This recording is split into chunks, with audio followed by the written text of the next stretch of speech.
be somebody else over there at some point in time, but it takes it out of the hands of the police and puts it in the hands of politicians, and I'll speak on that a little more in a moment. And thirdly, it takes the authority away from provincial chief firearms officers and imposes the federal minister's will upon those CFOs in the provinces by regulation. So, on that point, we have to strongly oppose. So let me explain that in a little more detail, Mr. Speaker. The bill will enable the minister to assume the authority to designate firearms, which could result in currently designated prohibited and restricted firearms receiving a non-restricted categorization, effectively having an automatic handgun or worse, receiving a designation the equivalent of a shotgun or hunting rifle. I would in fact challenge the Minister for Public Safety to speak to this point. If C-42 passes in its present form, the Conservative Minister of Public Safety will be empowered to designate any prohibited or restricted firearm to that of a non-restricted firearm.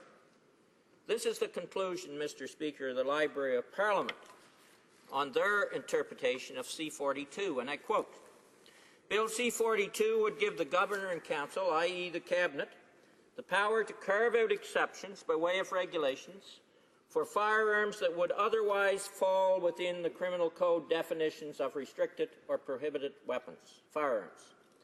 This power would allow the Minister to render firearms currently classified as prohibited or restricted firearms non-restricted firearms, and to render firearms that are currently classified as prohibited firearms restricted firearms," end of quote. Quite literally, we would have a firearms registration system in Canada which would be open to lobbying, pressure, political favoritism, in short, a corrupted system of firearms classification. This legislation will allow a politician, through the Minister of Public Safety, to override the recommendations of experts within our law enforcement community who have been empowered to determine which firearms should be restricted or prohibited from as easy and ready access as are rifles and shotguns, the firearms of choice for farmers, sports shooters and hunters in Canada. What this minister wants to politicize is unique. From a preliminary examination of other jurisdictions, which included the United States, Australia, the United Kingdom, Germany and Australia, the United Kingdom and Germany, the Library of Parliament found the following, quote, "A review of firearms legislation in several selected countries has not revealed any jurisdiction in which a cabinet, a government department, or even the police have the authority to override the firearms classifications principles set out in the legislation," end of quote. So this is unique. We're politicizing the classification of guns. So the question is, where does the politicization of firearms classification, which will allow Conservative politicians to work toward having full automatic firearms become the equivalent of a shotgun or hunting rifle? On this point, I'm looking forward to hearing from certain members of the Conservative Party, specifically those who in a previous life were frontline police officers, because this clause could, if the minister is pressured, put police officers more at risk than they are today. The primary motivation behind legislation which will empower politicians to classify firearms in Canada began when the RCMP did its duty. As a result, to quote the Montreal Gazette of August 30th this year, quote, "The government came under a barrage of criticism after the RCMP firearms program quietly changed the status of Swiss Arms Swiss Arms brand rifles and certain Czech-made CZ-858 rifles from restricted or non-restricted to prohibited, end of quote. The Conservative government, beginning with the Minister of Public Safety, lashed out at, quote, unelected bureaucrats for having reclassified those firearms. He even put a press release on the Conservative Party website as the member for Lévis-Bellechasse. He's the minister. He's the minister. He said in his press release, and I quote, that's why, quote, on February 28th, that's why I was troubled to learn of a decision made by unelected bureaucrats. He was informed weeks earlier by the RCMP this was going to happen. He's the minister in charge of those unelected bureaucrats. You're either the minister or not. You can't be the minister one day and the MP for a riding the next. The minister should have accepted his responsibility and done his job. If he's got a problem with the RCMP in how they do their job, and they did their job, and he criticized them for doing their job, then he should have tried to fire maybe the commissioner of the RCMP if that's how he felt about it. But that is unbelievable that the minister would actually go that far and attack the very people that he's responsible for in order to cater to the gun lobby in Canada. And the members sit opposite here and heckle me a little bit and say that, gosh, that I might accuse them of politicizing, of being facing political pressure and making decisions under political pressure. The evidence is right there. The minister caved into the gun lobby, and he knows it. And that's in part why we got this bill today. You know, Mr. Speaker, what is even more disturbing is that there are media reports that the Prime Minister himself was fully briefed on the need to reclassify these firearms in May 2013. Literally 9 months prior to any public statements of reclassification. In short, this government has sent a very strong signal to our frontline police officers and first responders across Canada.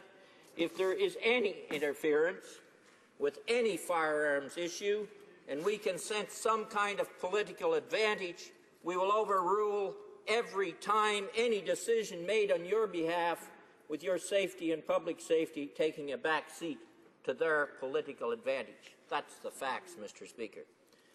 A second concern, Mr. Speaker, with this legislation is the intention of the government to undermine the work of provincial chief firearms officers in this bill.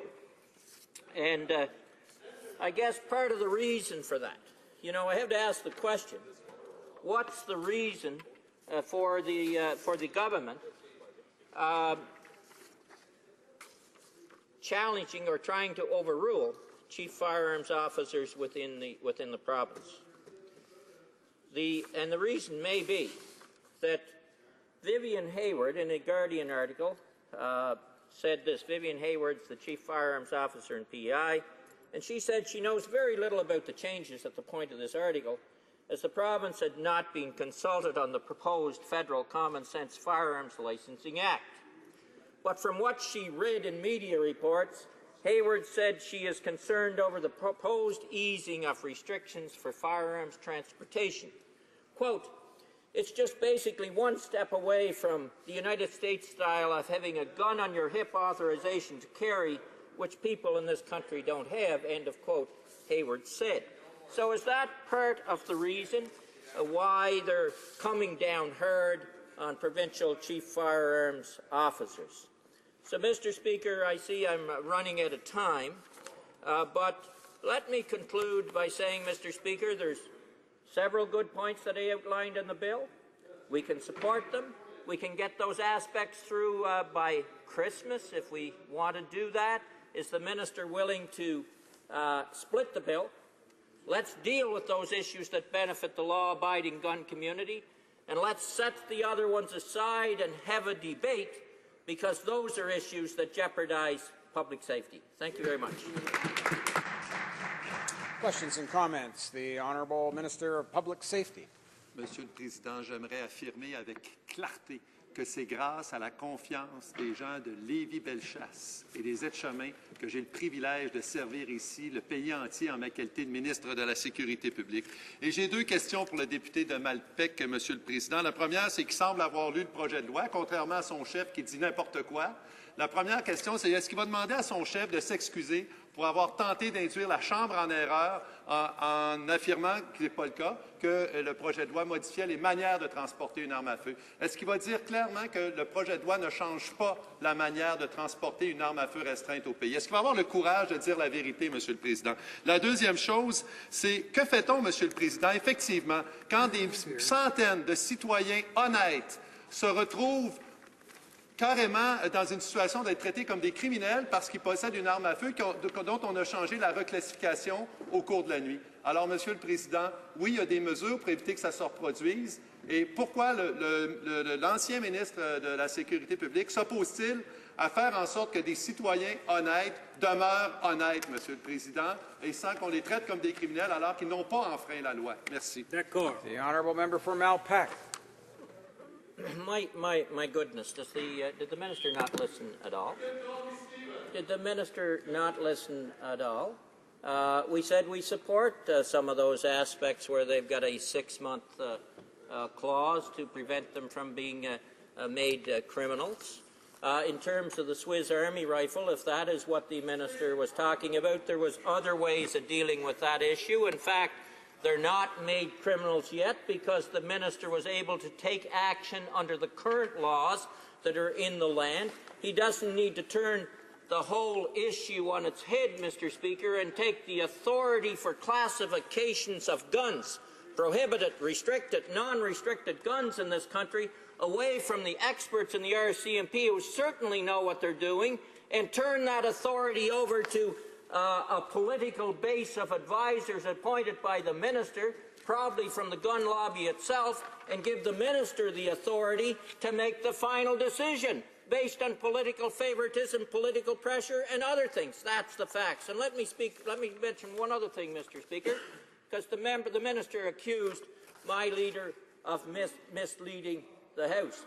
The individual who misled the House, Mr. Speaker, is the minister himself, and his comments right there. Here's what the minister's staff, Mr. Speaker. Order.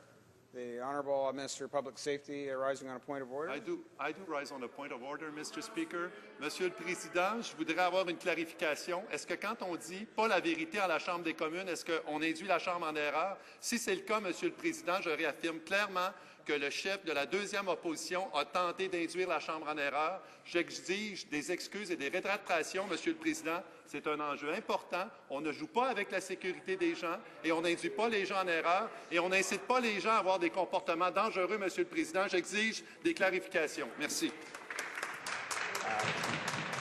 Again, I would just caution honourable members the use of the terms misleading the House. Members will know that if one adds some motive in that kind of a statement or an intentional misleading has usually been referred to as being unparliamentary. So I recommend members avoid that kind of language because it's very easy to cross that line. At the same time, the points that have been discussed here I think are in fact matters for debate, and I'm sure can come up in the fulsome time that we have, that the House has to debate the question that's before the House. We'll give the floor back to the honourable member for Malpeque. Mr. Speaker, and we certainly wouldn't want to go beyond the parliamentary rules, but the fact of the matter is, during the briefing with the minister's staff from the minister's office on this particular bill, we received confirmation that easing the transportation regulations means that transport between locations other than those that are a condition of license will be possible with the passing of this bill. I think that opens up all kinds of problems, as the New Democratic member from Juan de Fuga